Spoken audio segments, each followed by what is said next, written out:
Welcome to Monday Mornings with Michelle, the new business podcast. Whether you're kicking off your day or kickstarting your business, Michelle is going to kick your ass into next week with the essential fours: strategy, systems, support, and state of mind. Now, welcome to center stage, Michelle Nedelec.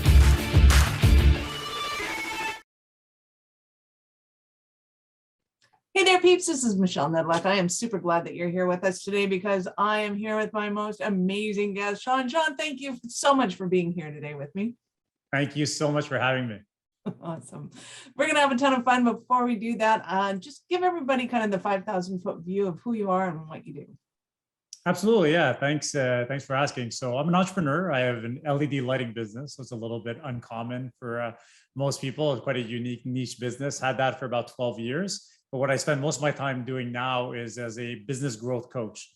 So it's called the Scaling Up Methodology, and I help other business owners across the globe grow their businesses. Our goal is to help you 10x your business valuation. Nice. Now, you know, I had them on the show. Anybody that can scale up their business, you guys got to know about it. So tell us kind of what kind of exciting projects are you working on right now?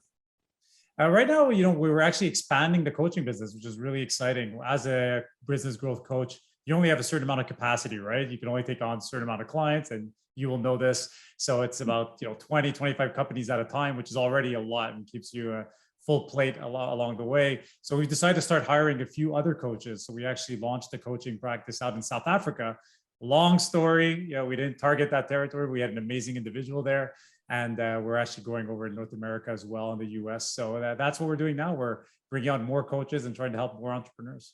Oh, that's fantastic. Okay, we will totally go into that later on, but tell me more about the methodology, what you do, how you do it, and how you help businesses scale. Absolutely. So basically, it's an architecture for your business, right? When you're getting into a business, every business can use this. Mostly what happens is when you're starting your business, like most companies, you're just trying to get by, get that next order, have enough money to pay for payroll, keep your employees happy. And then you start building this thing, and there's a bit of a momentum that happens, the snowball effect. And then you realize one day that you hit a wall. And things are usually a bit of a mess. Your culture is not necessarily where it wants to be. You don't have a super clear long-term vision. People are kind of running around with chickens with their heads cut off. And you realize, you know what, we need to take a step back and start working on the business. And often that's when we'll get the call where someone says, you know what, things are not going the way we want to. We want to continue having profitable growth, but we don't know what to do. So we'll get into the business. We'll do an assessment. We'll say, okay, what's going well? What needs a little bit of work? Are your people where they need to be? You have a good onboarding process. Do you have a good recruiting process? How's your strategy, short-term, long-term, and medium-term? How's your financials? Is cash flow healthy? Once we've done that diagnostic and understand where the business is at, we'll start our methodology scaling up. So we'll come in, we'll spend 2 full days with the team. Usually we like to work with strategic teams and really build all the core parts of the business. We'll build core values, why the company exists, the big, hairy, audacious goal, if you ever heard that term from Jim Collins, which is, that long-term wild goal that you have as a business. We'll also work on things like your core sandbox. So who are your core clients? Who are the core territories that you're going after? Your brand promises. Once we've done that, we'll assess the people in the team and really understand if your team's strong enough. And then we'll build your 3-year, 1-year, and 90-day plan. And then we'll give you that kind of support throughout the year, making sure that you keep following up on that vision and on that alignment. That is awesome. Love that. So when you're working with businesses, let's start with, what's your ideal business? Who do you love to work with? So it's a fantastic question. And, the way we look at the niche business is that typically when the business is from 0 to about 3 million, it's probably a little too small to take on the scaling up process, because a lot of times those will be solopreneurs wearing a million different hats. And the problem is that you can put a strategic plan together, but you're alone, or you have 1 or 2 team members and you don't really have enough. Your org chart is me. Yes, exactly. That's the org chart. It's like, what do you do? I do marketing, I do sales, I do ops, I do, finance. What happens is when you start getting to that $3 to $4 to $5 million range, you usually have the capacity to start bringing in a couple of good team members. And that's where we really like to come in, at that about $4 to $5 million range. And then we take companies that are anywhere between, 150 to 200 million. So that's kind of from 5 million to about 200 million. When you get over 200 million, it becomes very bureaucratic. There's way too many employees, and it's almost impossible to have a solo vision in the business that everybody adheres to. So that's going to be about the size, but it's very industry agnostic. People ask me what industries you work with. And I mean, the range of industries is crazy. It's SaaS, it's manufacturing, there's a construction, there's real estate. can really be applied to any business because it's the business fundamentals at the end of the day. Right. I love that. Well, and I find that usually when somebody's building their business and it feels chaotic, but it has to be. I mean, you have to try everything and you have to figure out what works and what doesn't work. And I think people do get lost in that thinking that is business. It's an essential part of business because you have to figure out how to sell your thing, the way you sell it to, who you're selling it to, who wants to buy it, all that kind of fun stuff. But then once you have, 3 or 4 clients and you have some repeatable patterns, I think that's the time people should be calling you to go, okay, now we have some repeatables. This is actually working and we can do that. Because to me, the sooner you can see that there's those repeatable patterns, the sooner you can chime in on them and maximize them and get somebody like you to turn it into processes so that they're actually part of the business fundamentals. Yeah, I totally agree with you, Michelle. It really becomes that case in point where you're just doing everything all at once and you're never really taking time to step away from your business and work on it as opposed to working in it. And it's that discipline that becomes challenging. It's hard for people to say, you know what, I'm going to leave my business for 2 full days, literally without any distractions and work on strategy. People get really freaked out when we usually tell them that. But as they realize how much they're getting accomplished when they're away from the day-to-day, that's what really gives them that clarity to come back in and say, okay, yeah, how do I serve my customers? What is the customer journey like? Do I have enough cash to make investments and buy another company or, really follow through on my initiatives? Once you can figure that part out, it's a lot easier to put a plan together and have that hyper focus needed to have success. Nice. So how did you get involved in all of this? How do you go from LED lights to, which is awesome, and I totally want to pick your brain on that one too. It was a fantastic question. Fantastic question. So what happened was when we started our LED lighting business, we were coming out of a family bankruptcy. So we had a family company that had grown from 0 to 50 million. My father-in-law had built that. It was on the TSX stock exchange in Toronto. And it was this wonderful growth story until it wasn't. So basically, yeah, exactly. Yeah. So in 2008, the recession hit. There was a couple of bad company purchases that were made, and the whole $50 million business came crumbling down. It was a very sad time for the family. But from the ashes, like the phoenix that rises, my brother-in-law and I had a chance to buy back 3 divisions, 10 cents on a dollar. It was a real mess. And we restarted a brand new company in 2009. So we couldn't even get a bank to support us, Michelle. It was that bad. So we had to use a thing called factoring. So for the listeners who want to know what that is, it's not fun. Factoring is when you use an outside company. It's almost like legal mafia. And what they do is they lend you money at 10% interest and they own your receivables and they own your inventory. And as you sell a bit more, they give you a little bit more availability of funds, but you keep paying this 10% every single month. So it's really tough, but it was actually very helpful to get us to that next stage of our growth. So in 2012, we had a bank that finally said, you know what, we're going to support you. So then we're going around, we're patting each other on the back. We think we're the coolest people on earth. Then literally a week later, our biggest competitor came out, copied all 200 of our products and launched them in the market at $1 less. So we wake up to this. It's a nightmare. We're freaking out, saying this is a total disaster. But it was the best thing that ever happened to us because it made us realize, you know what, if somebody could just copy our products and launch them against us, it means our business isn't really set for scaling and set for success. And so at that time, scaling up was actually called the Rockefeller habits. It wasn't the new methodology, but it was very similar in concept. So we decided to hire a coach and bring in the methodology in our own business. And from 2013 to 2020, and even now in 21, we're continuing to go strong.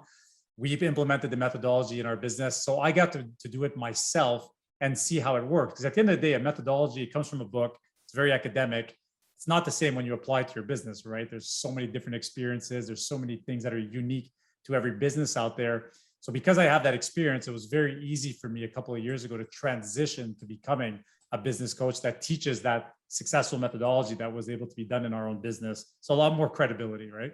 Oh, absolutely. I love the Rockefeller Method. It is, it is a, well, anything, even for business strategists, it's arduous to go through it and to go, hey, what do I need to do and how do I need to do it? And we already have our brains wrapped around it. So anybody that's not doing that and they're still in that tactical, like, let's throw this up against the wall and see what sticks kind of thing.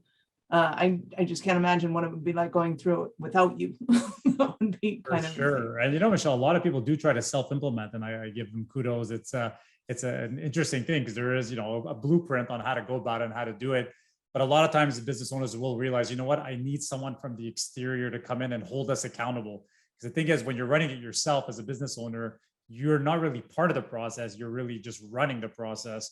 What you want to be is you're the key strategic person in the business. You need to be able to sit there, give your ideas and participate, and not be the one, holding people to an agenda and to a time frame and, just constantly pushing people. You want to be someone who's coming up with the ideas as well. So that's often where they call us in to help them.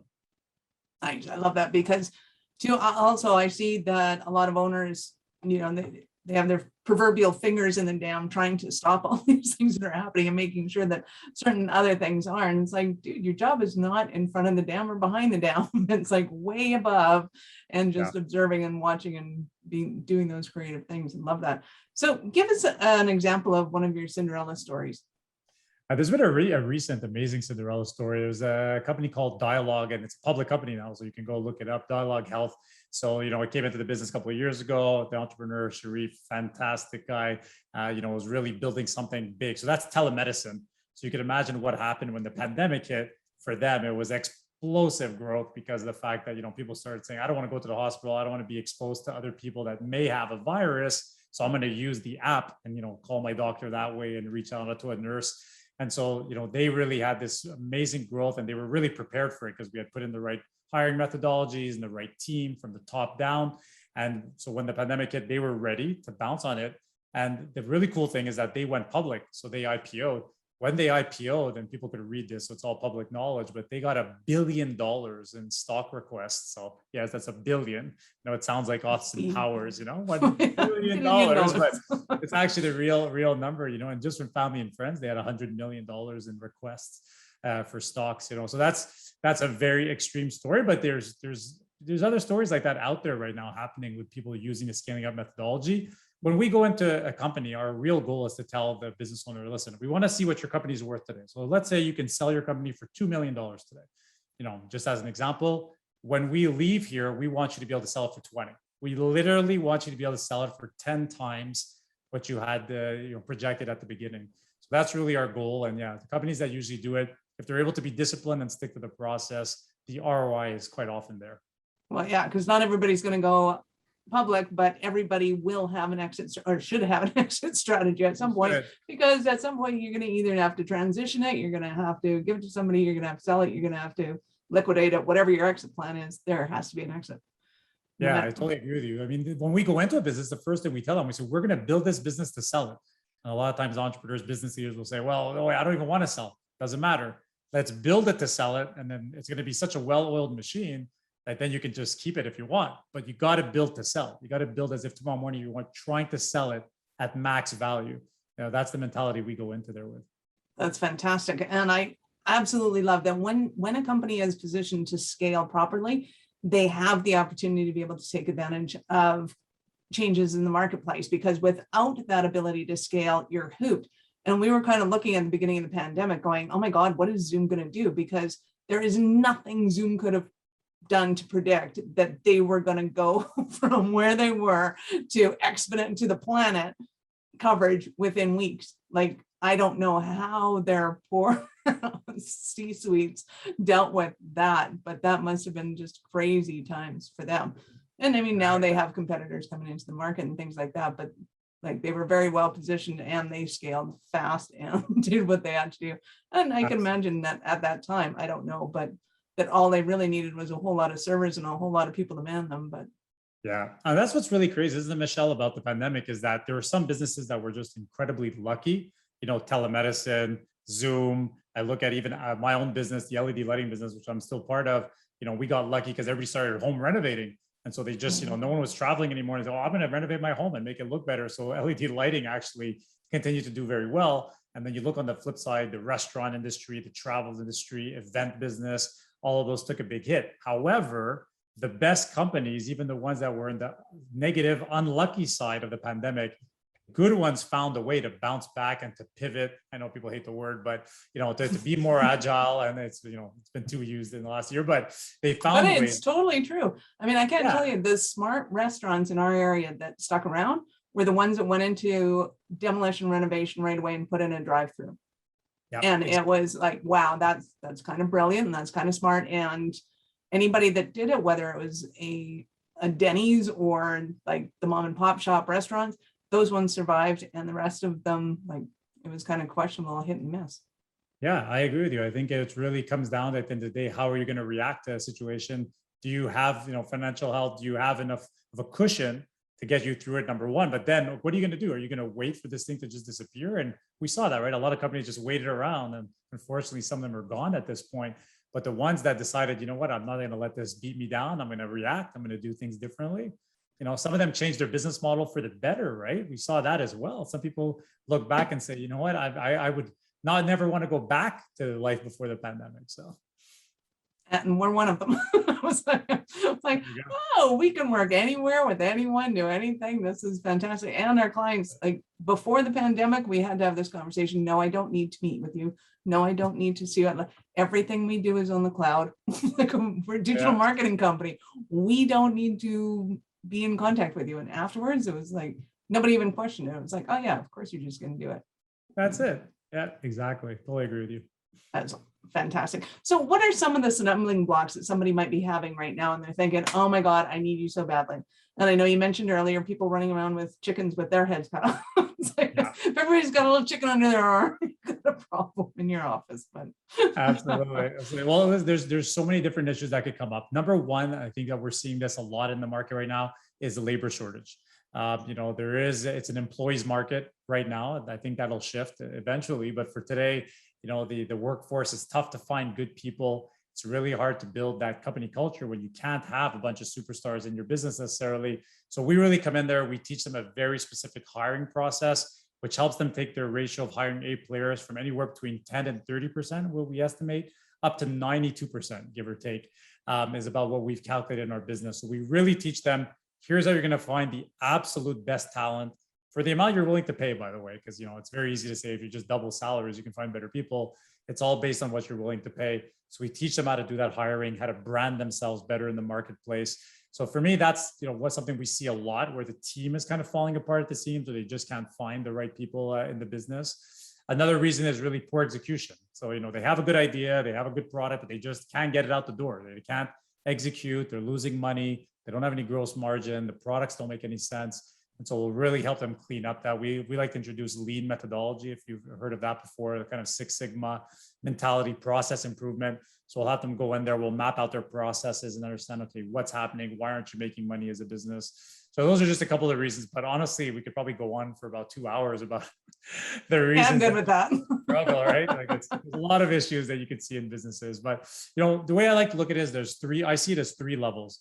You have level 1, where the person is just completely exasperated. The entrepreneur is stressed out. They hit a wall. They need help. That's level number 1. Level number 2 is cruise control. So I like to call it that. You're on cruise control. Things are fine. You're kind of making money. You're not losing any. Things are okay. You're not really hitting a wall, but it's just boring as heck. And you want to grow this thing.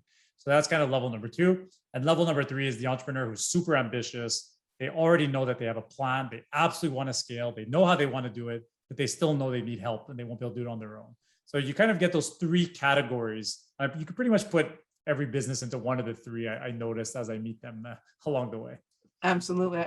So if you're in triage number 1, it really is. Yeah. You're gonna have Shawn on auto dial. Triage 1 is the blood and the guts and the gore. Like that's like usually not a pretty triage. The other 2 are very clean and easy. It's more like a little ear operation or something. But the first one's a nasty one. Right. So in your experience, how quickly can somebody scale their business using your methodology? So another really amazing question, Michelle. And the thing I'll say is it really depends on what they want, because I think there's this myth about growth, and I always have to debunk it because people come in like, I want to scale. And even, we're teaching a methodology that's called scaling up. But I explain to people, I say, listen, do you want $100 million business that makes you $1 million, or do you want $10 million business that makes you $1 million? So I could promise you the $10 million business making you $1 million will be way easier to manage, and you'll have a way better quality of life than the $100 million business, which will be a heck of a lot of trouble and all kinds of people running around the business. So I need to figure out what it is you want. And what we aim for is what we call profitable growth. So I always tell my clients, I say, unless you're in a situation, which is very rare, but does happen, where you're just burning and churning through the money and all your goal is to have pure revenue growth, which happens for public companies a lot of times. Okay, but that's a rare model. most private businesses want to have profitable growth. They want to see the business make money every single month.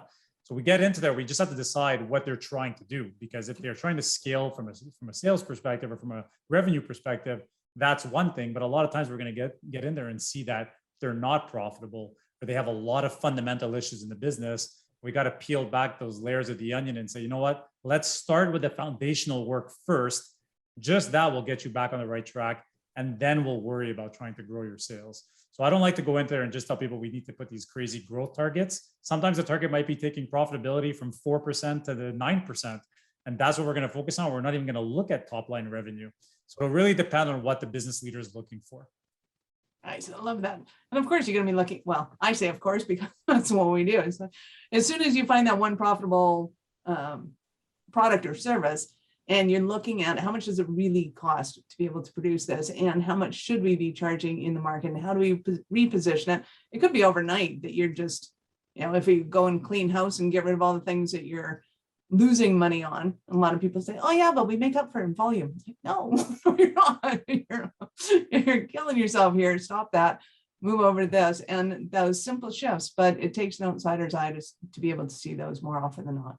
Yeah, what you're saying is so incredibly relevant, Michelle, because that whole idea between price and volume, we do something called cash flow story, which is we take the company's numbers, we'll put them through a software called cash flow story. We'll actually show them the relationship between price and volume, between cost and goods sold and overhead. And it's shocking to me. Even the smartest business leaders, when I ask them, what's more important for you, increasing your prices or going after more volume? 95% of the time, it's more of a price increase with no volume increase will actually be way better for your business. And most people answer a volume. Like, I just got to get more volume, just get the volume going. And it's not true. The reality is that if you just sort out your business and structure it differently, and maybe have a little more of an aggressive pricing model. When I say aggressive, I mean more aggressive for you, meaning you could be a little more profitable. You could actually lose some clients, but still make more money and add more value to what you're doing. So yeah, there's a lot of myths and a lot of, false thinking out there that needs to be fixed. Nice. So what is one of your most kind of, I want to say shocking stories, but one of your clients that was like, just had a huge aha moment. They go, oh my God, I get it. Yeah. Well, our goal is for them to be quite a few of them, but I just got off a call at a 90-minute Zoom with a Vancouver client. I won't mention their name out of respect for their business, but their team was just ouch. Okay. I'm talking very, very, very weak team altogether, just not where it needs to be. And I kept talking to them. I said, listen, when you bring in, what we call an A player, someone who's top values, top productivity, could hand off responsibility. And they have 30 employees, and we're looking at these employees, and they literally didn't have one out of the 30 that could do that. And they recently brought in someone who's taking care of, everything that's HR and operations. And the person is an absolute superstar. And it's like their minds have been blown, and they just never knew a world like this existed, where they could actually not have to take care of all the hiring, recruiting, and all the HR policies, because they've been doing it themselves for 15 years. And literally have someone just purely run with it. And this person is putting together incredible core values with water balls and swag, and it's going on all the walls. And that person is doing all these amazing things that they would never have even thought of. And they're just realizing the power of having good people. So we often see that, because when I work with teams, we'll get into a business, there's the extended team, but even on the strategic teams, often we'll get in there and we'll say, hate to break it to you, but out of the 8 people in the room, there's 2 people that shouldn't be here. And they're like, oh, what do you mean? Well, I said, listen, this VP of sales and this VP of operations are just, they don't fit your culture. They don't care about what you're doing. They only have a kind of a single-minded, way of thinking. So we have to change them, and it's always a big shock for them. And I'm a non-confrontational guy. So it takes me a lot of courage often to say, listen, we got to sit down. And I like people in general. So it's hard for me to say, we got to let this person go. But at the same time, I said, they'll find a better job that suits them. And they'll have success elsewhere, but they're just not made for your business.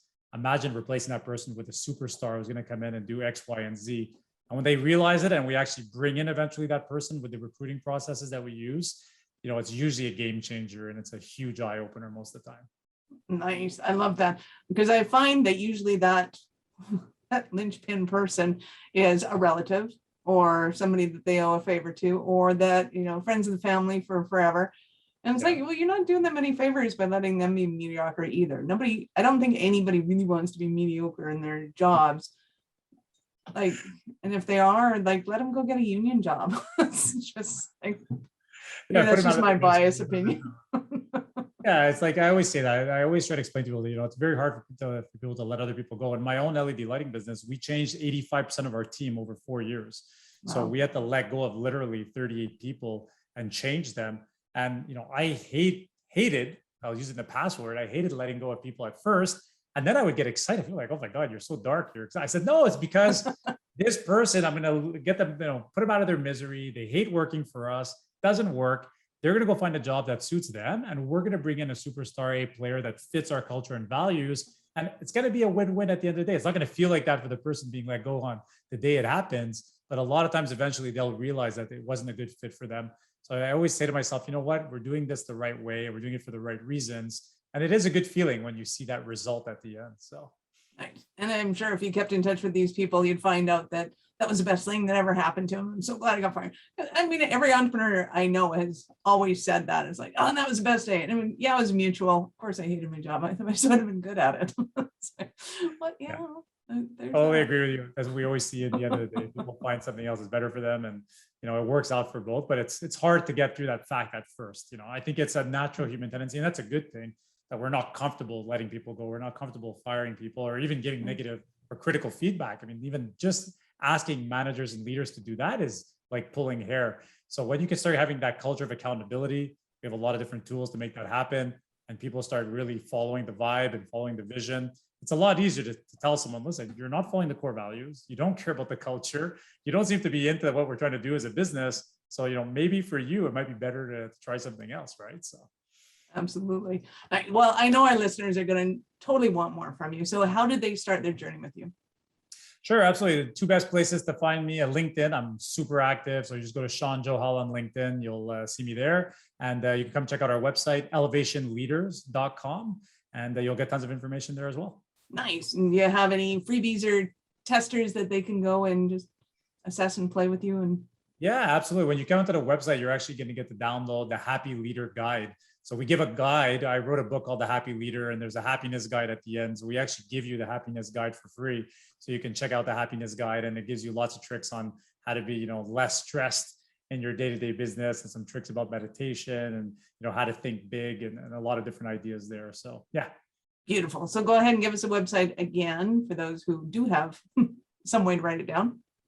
Yeah, www.elevationleaders.com. Awesome. If you happen to be driving right now, go to awarenessstrategies.com/blog, and we will have all of Shawn's information there. Just do searches on scaling and business growth and all that kind of fun stuff, Shawn or Happy Leader, and you'll find him. Awesome. So before I let you go, I got to ask you this. At what point in life did you know that you were a special kind of crazy enough to become an entrepreneur? It's such a tough question to answer. I never saw myself as an entrepreneur. I came from a family that had two parents that were unionized workers, and they both told me, son, you got to watch if you stay at a company for 35 years. So that's what you should do. Just go work for the same company and you'll be happy. And I quickly realized, what the heck, this is not what I want to be doing in life. And it was actually my in-laws, my wife, my brother-in-law, my father-in-law, my mother-in-law, who are very entrepreneurial. And they kind of took me under their wing, and they said, why don't you try this entrepreneurial journey thing here? You might enjoy it. And so they really threw me into it. But I'm not one of those entrepreneurs that has the crazy stories of selling things at 8 years old and stealing and selling it to the next person for, I just kind of learned how to become an entrepreneur. And I think there's something to be said about that, because I think there is a bit of a myth that entrepreneurs need to be born that way. But I think you can learn to be an entrepreneur. I think you can grow into it. I certainly did. Oh, absolutely. Well, and I think the moment you realized that union wasn't for you, that was probably more indicative than you knew. And I'm assuming as well that the attraction to your wife, she is a little more high spirited and more gung ho and all that kind of fun stuff. So for sure, she's way more entrepreneurial than I am. So. That's awesome. So thank you so much for your time today. I value it and I appreciate it. But before we let you go, any last words for our peeps? Oh, last words I would say is work on yourself first. So really, you can't help others. You can't be the best version of yourself out there in the world if you haven't taking care of your own personal demons and issues, and especially making sure you have that highest level of energy. I think we underestimate how important energy is. If you come on the website, if you see anything that I do, I'm absolutely obsessed with, having the highest level of energy, morning routines, evening routines, journaling, meditation, exercise. I would say, try to get those things incorporated into your day-to-day so you can have as much energy as Michelle and myself here. And once you have that level of energy, the rest will follow and be easy to do. I love that. Thank you so much. This is Michelle Nedlock. Thank you for being here with us today. If you know anyone who would make a great guest for the show, or you have a topic or question you'd like me to discuss, reach out to me at michelle@awarenessstrategies.com or connect with me on LinkedIn or Facebook. I'd love to hear from you. Thank you for listening to our show. I am all about being a resource center for entrepreneurs to give them the information and the support they need to make it in business. As such, I have Taking Your Business Digital Q&A every Wednesday at 2 p.m. Mountain. To register for that, go to awarenessstrategies.com/digital. That's DIGITAL. I look forward to meeting you and actually finding out how you are. So see you on the flip side.